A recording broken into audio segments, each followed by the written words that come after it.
qui nous différencie aujourd'hui, c'est qu'on est structuré autour d'une équipe de senior management qui est importante en proportion par rapport à la taille de la société et qui a un track record significatif qui nous permet aujourd'hui d'accompagner des investisseurs de A à Z, de la phase d'acquisition qui comprend l'origination, mais également la négociation avec le vendeur, la coordination de toutes les personnes qui vont nous conseiller. Ça inclut par ailleurs tout le travail de valorisation, ce qu'on appelle l'asset management.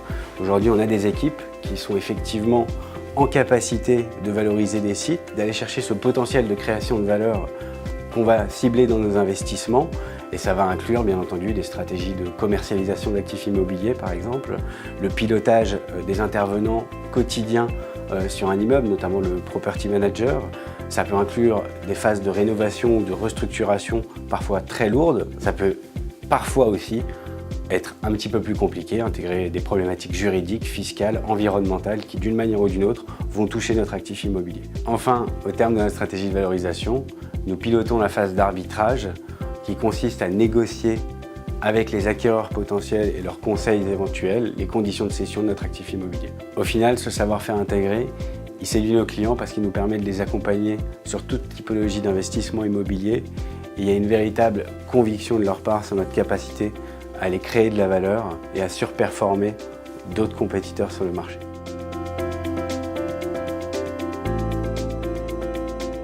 Mata Capital, deux stratégies. La première, tournée vers des investissements plutôt moyen et long terme, des biens qui vont assurer à nos investisseurs une résilience, une pérennité, une distribution récurrente, encore une fois.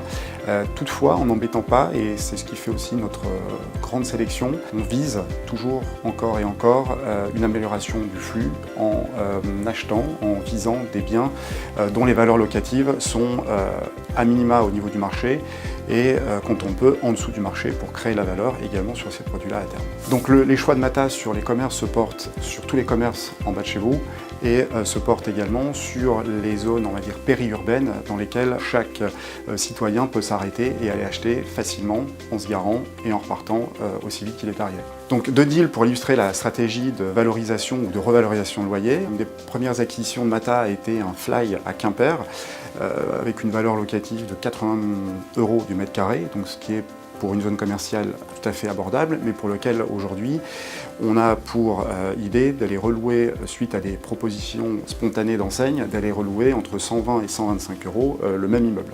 Donc ce qui fait quand même un gap quasiment de 40-50% de valorisation. Deuxième exemple d'acquisition pour illustrer cette volonté de revaloriser et d'augmenter des loyers, un Carrefour City loué en deçà de la valeur du marché, mais à côté duquel, et c'est peu dire, à 200 mètres, une station de métro va arriver en 2019, où nous pourrons volontiers aller prétexter cette arrivée du métro pour augmenter la valeur locative et encore une fois viser les 30 à 40% d'augmentation.